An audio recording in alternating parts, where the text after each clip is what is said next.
Hello everyone, welcome back. In the previous part, we understood the basics of chemical bonding and the different types of bonds formed between atoms to achieve stability. So today, we'll continue this chapter in a more detailed way and understand ionic bond, covalent bond and coordinate covalent bond with examples and easy explanations. Before studying each bond in detail, let's first get a quick overview of the main types of chemical bonds.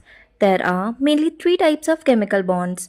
First is ionic bond, where electrons are completely transferred from one atom to another.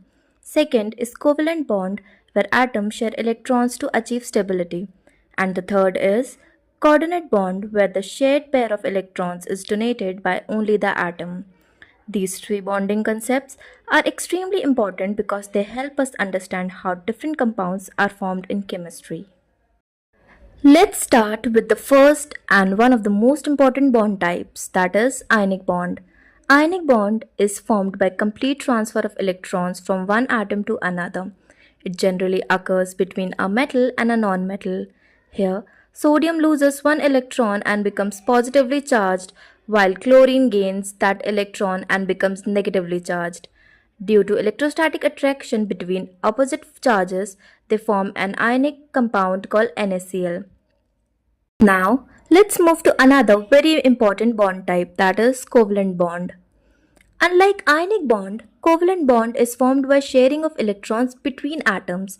It usually occurs between nonmetals. Atoms share electrons to complete their octet and achieve stability.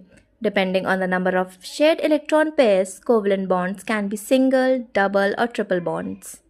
Now, let's understand the third type of bond which students often find confusing, that is coordinate covalent bond. A coordinate covalent bond is formed when the shared pair of electrons is donated by only one atom. In this example, that is NH3 donates its loose pair to H plus ion to form NH4. Here NH3 acts as a donor and H plus acts as acceptor.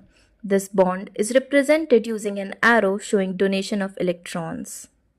Today, we understood ionic bond, covalent bond and coordinate covalent bond in a very simple way.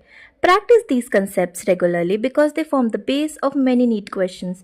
We'll continue the chapter further in the next part. Till then, keep learning and keep growing.